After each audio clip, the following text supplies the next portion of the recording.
विद्यार्थी मित्रों, धोरण 11 विषय मनोविज्ञान प्रकरण 5 बोधात्मक प्रक्रियाओनो भाग त्रीजो। त्रीजी बाबत छे तर्कक्रिया। तर्कक्रिया ए एक प्रकारनी वास्तविक विचारणा के चिंतन छे। तर्कक्रियाना माध्यमथी व्यक्ति पोतानी विचारणाने क्रमबद्ध एटले के सिस्टमेटिक करे छे तथा तर्क वितर्कना आधारे कोई निष्कर्ष एटले के कोई एक चोक्कस निर्णय पर पहोंचे छे। आपणी सामे कोई पण बाबत के परिस्थिति आवे छे त्यारे आपणे शुं करीए छीए, मननी अंदर तर्क अने वितर्क करीए छीए अने त्यारबाद कोई एक चोक्कस निष्कर्ष एटले के एक निर्णय तरफ आपणे पहोंचीए छीए। रेबर नामना मनोवैज्ञानिकना मत मुजब सामान्य अर्थमां तर्कक्रिया ए एक प्रकारनी तार्किक अने सुसंगत विचारणा छे। विशिष्ट अर्थमां तर्कक्रिया एक प्रकारनुं समस्या उकेल वर्तन छे। बराबर, एमना मते शुं छे तो के विशिष्ट अर्थनी वात करीए तो तर्कक्रिया ए एक प्रकारनुं समस्या उकेल वर्तन छे, ज्यां योग्य रीते रचायेल उत्कल्पनाओ नी क्रमबद्ध रीते चकासणी करवामां आवे छे। एटले के जे बधी बाबतो जे परिस्थितिने लगती छे ए बधी आपणे शुं करीए छीए, एकठी करीए छीए अने त्यारबाद तर्क वितर्कना अंते कोई एक चोक्कस निष्कर्ष तरफ आपणे गति करीए छीए। दाखला तरीके, परीक्षाना दिवसोमां तमे रात्रे वांची रह्या छो, अचानक तमारा रूमनो लेम्प के ट्यूबलाइट बंद पड़ी जाए छे। हवे तमारी समक्ष बे समस्याओ छे। एक तो लेम्प के ट्यूबलाइटनुं बंद थई जवुं अने बीजी कई रीते तेने फरी चालू करी शकाशे जेथी वांचवानुं आगळ वधे।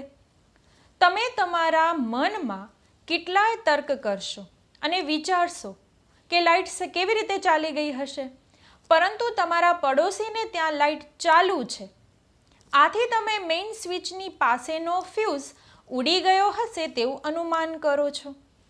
परंतु तमारा घरमां अन्य रूममां लाइट छे तेवुं तमने लागे छे त्यारे तमे तमारा लेम्पनुं होल्डर के स्विच बगड़ी हशे के ट्यूबलाइटना स्टार्टरमां कोई खराबी ऊभी थई हशे एवा निष्कर्ष पर पहोंचो छो।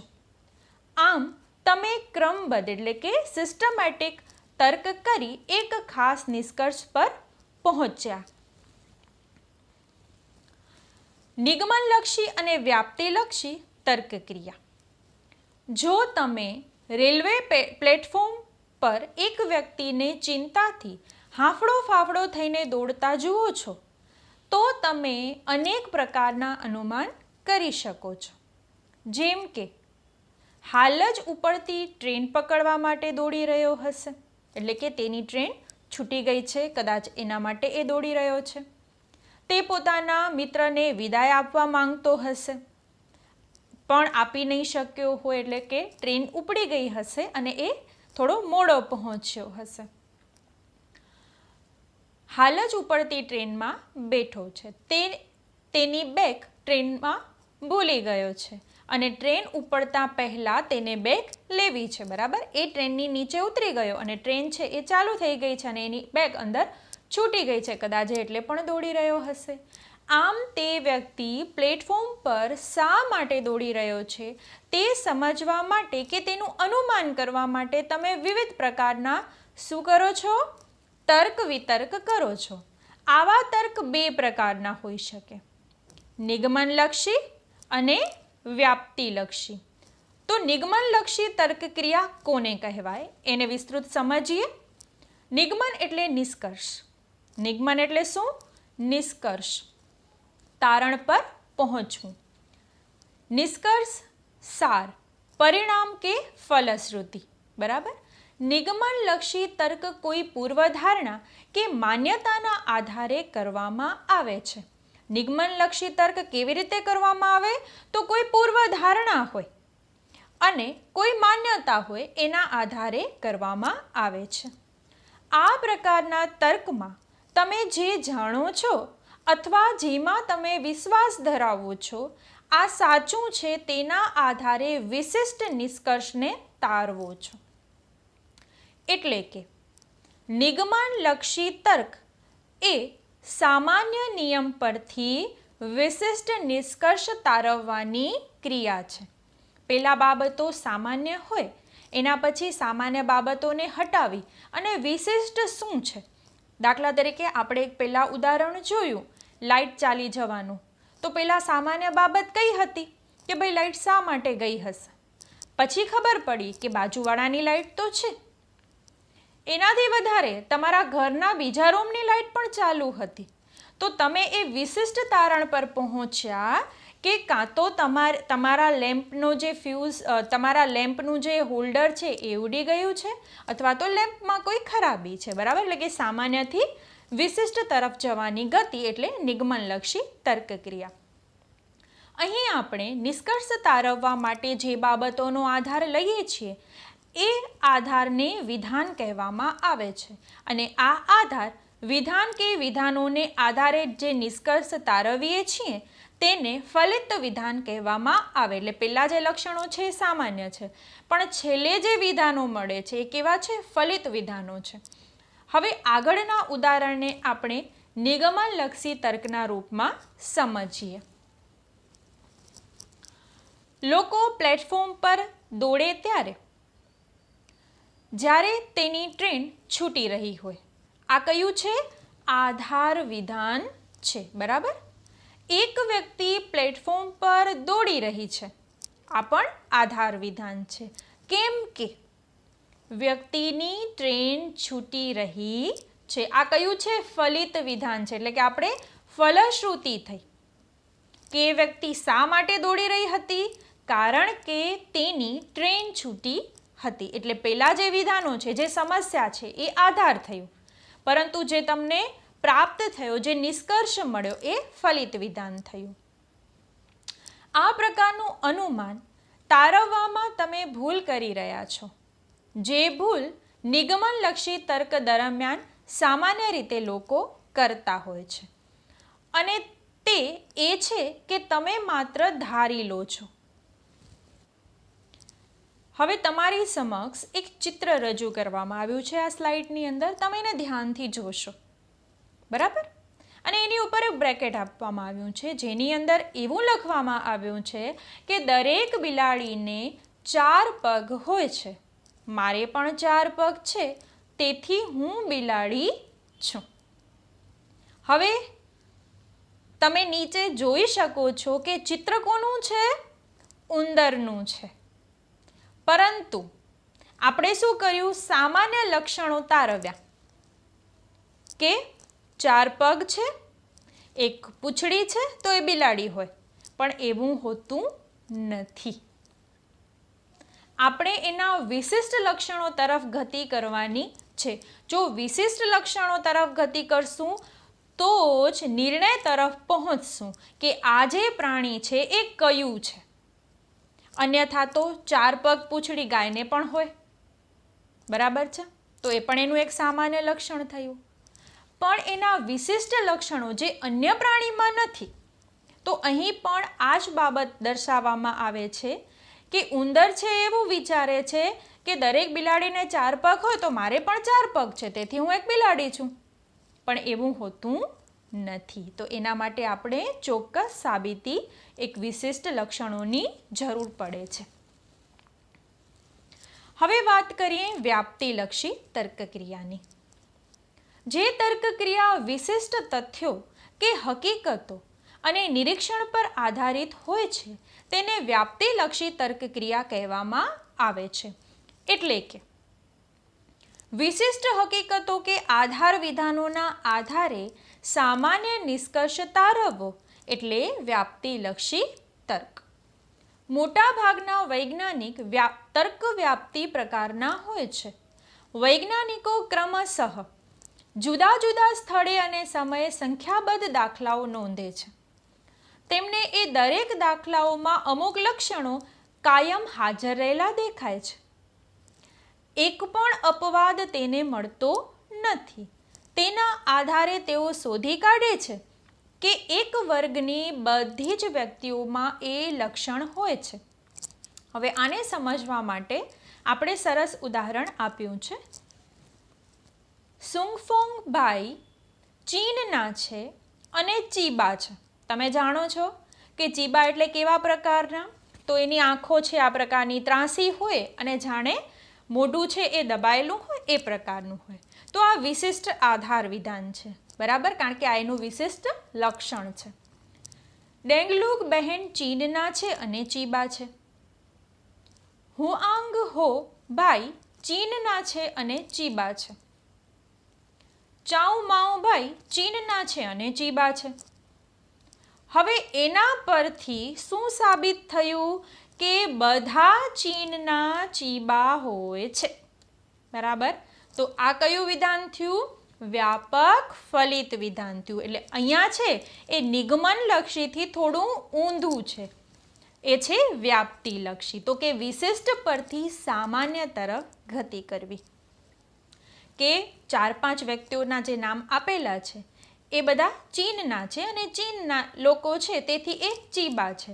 તો સામાન્યથી આ વિશિષ્ટથી આપણે સામાન્ય શું મળ્યું કે ભાઈ બધા ચીનના લોકો ચીબા હોય છે.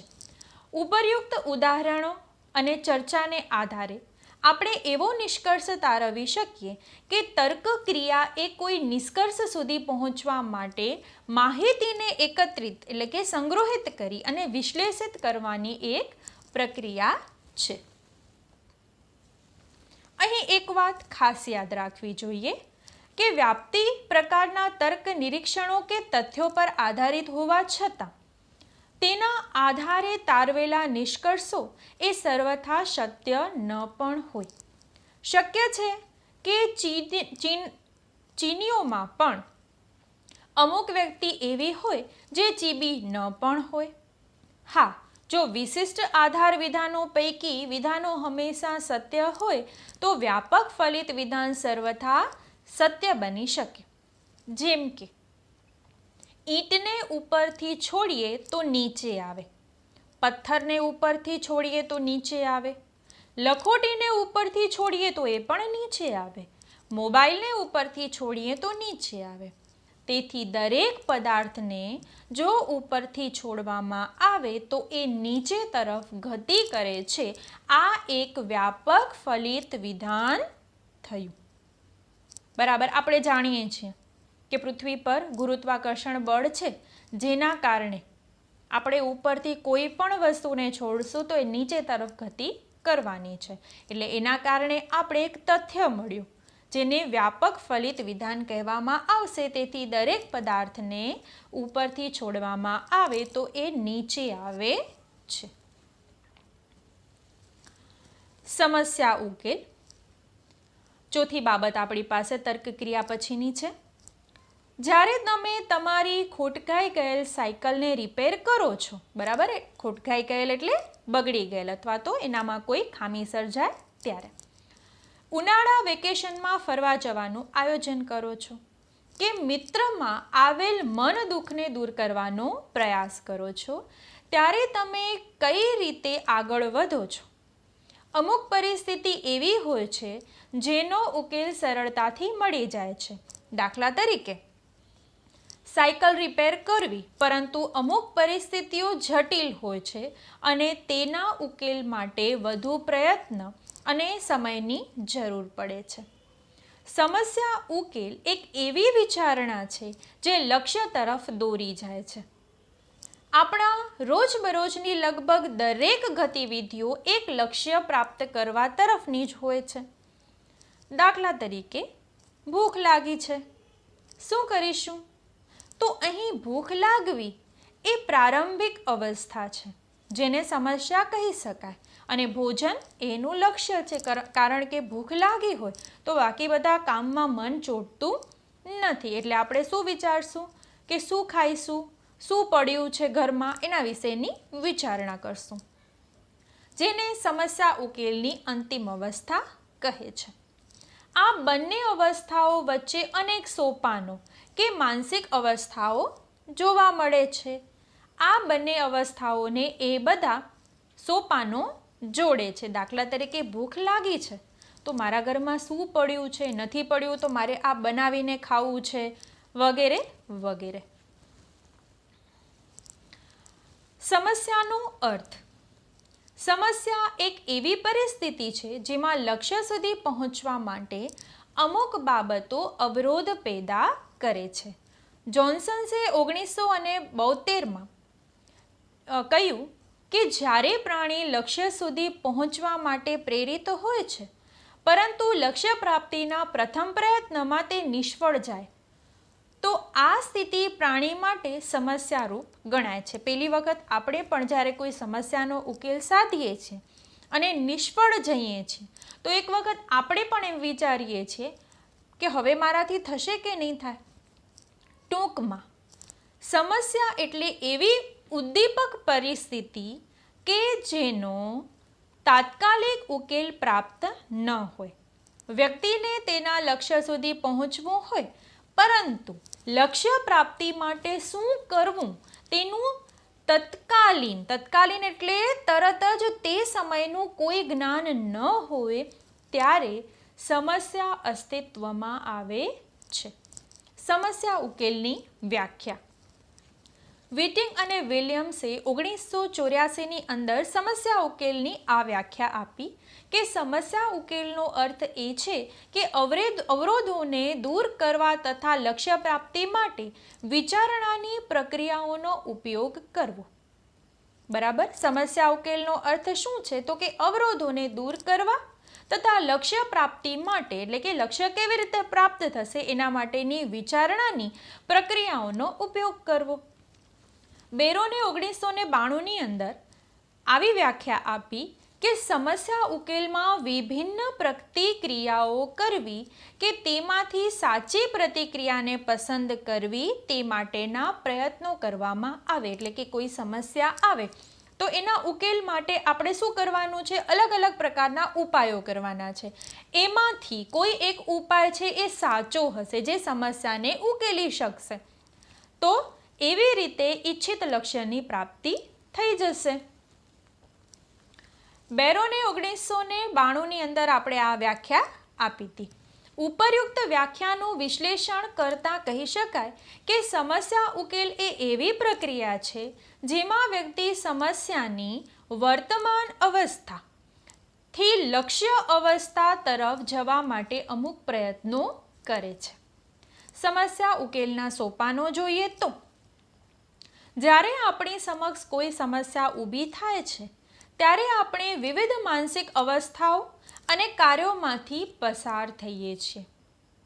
શરૂઆતથી લઈને અંત સુધી આપણે 7 પ્રકારની માનસિક ક્રિયાઓ કરીએ છીએ જેને સમસ્યા ઉકેલના સોપાનો કહેવામાં આવે છે.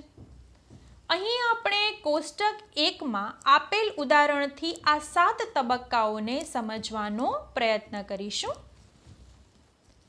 તમે આ સ્લાઇડની અંદર જોઈ શકો છો કે આપણે 7 સોપાનો આપવામાં આવ્યા છે. કોઈ સમસ્યાના ઉકેલમાં સમાવિષ્ટ માનસિક ક્રિયાઓ. હવે એક સમસ્યા આપણી સમક્ષ મૂકવામાં આવી છે કે ધારો કે તમારે શિક્ષક દિન નિમિત્તે એક નાટકનું આયોજન કરવાનું છે. આ સમસ્યાનો ઉકેલ નીચેના અનુક્રમ પ્રમાણે હોઈ શકે. પેલું જે છે એ છે માનસિક ક્રિયાઓ અને બાજુમાં છે સમસ્યાનું સ્વરૂપ. પેલું સોપાન છે સમસ્યાને ઓળખવી. શિક્ષક દિનને હવે એક અઠવાડિયું જ બાકી રહ્યું છે અને તમને એક નાટકનું આયોજન કરવાનું કાર્ય સોંપવામાં આવ્યું છે. બીજું સોપાન શું છે તો કે સમસ્યાનું નિરૂપણ અથવા તો વર્તન. નાટકના આયોજન માટે યોગ્ય કથાનક એટલે કે થીમ શોધવી, કલાકારોને શોધવા, નાણાંની વ્યવસ્થા કરવી વગેરે. ત્રીજું છે ઉકેલની યોજના બનાવવી એટલે કે પેટા લક્ષ્યો નક્કી કરવા. એક નાટક માટે ઉપલબ્ધ વિભિન્ન કથાનકોનું સર્વેક્ષણ અને શોધ કરવી અને અન્ય શિક્ષકો તથા મિત્રો પાસેથી માર્ગદર્શન લેવું. ખર્ચ, નાટકનો સમયગાળો, પ્રસંગને અનુરૂપ કથાનક વગેરે વિશે વિચારીને નાટક નક્કી કરવું, એટલે કે એના પેટા લક્ષ્યો શું છે, હેતુ શું છે, એ બધા નક્કી કરવા. ચોથું છે દરેક ઉકેલોનું મૂલ્યાંકન. નાટક વિશે જરૂરી દરેક માહિતીને એકત્ર કરી નાટકની પ્રેક્ટિસ ચાલુ કરવી. પાંચમું છે યોગ્ય ઉકેલને પસંદ કરી તે દિશામાં અમલીકરણ. સર્વોત્તમ નાટકની ભજવણી માટે વિવિધ વિકલ્પોની સરખામણી અને ચકાસણી કરવી. છઠ્ઠું પરિણામોનું મૂલ્યાંકન. જો નાટક એટલે કે ઉકેલના વખાણ થાય તો ભવિષ્યમાં પણ આ પ્રકારની સમસ્યા માટે વ્યક્તિ આવી જ યોજનાને અનુસરશે. અને સાતમું સમસ્યા અને ઉકેલ વિશે પુનઃ વિચારણા કરી તેનું પુનઃ અર્થઘટન કે સમજૂતી. નાટકની ભજવણી બાદ ભવિષ્યમાં હજુ વધુ સારા નાટકના આયોજન માટે વિચારવામાં આવે, જે તમે લોકો હર હંમેશ કરતા જ આવો છો. શ્રી માતૃછાયા કન્યા વિદ્યાલયની વિદ્યાર્થીનીઓ તો જ્યારે ઢીંગલીગરમાં હોય છે ત્યારે જ એ ધીરે ધીરે આવા બધા કાર્યક્રમોથી માહિતગાર પણ થાય છે અને ધીરે ધીરે આની અંદર માસ્ટરી પર હાસિલ કરે છે. એટલે આપણી સમક્ષ આ બધી જ સમસ્યાઓ અને સોપાનો આવી ચૂક્યા છે અને આપણે એમાંથી સફળતાપૂર્વક પાર પણ પડ્યા છીએ. તો આજ માટે આટલું જ વિદ્યાર્થી મિત્રો. વિભાગ 4ની અંદર આપણે વધારે માહિતી પ્રાપ્ત કરીશું અને આ પ્રકરણની અંદર આગળ વધીશું. નમસ્તે.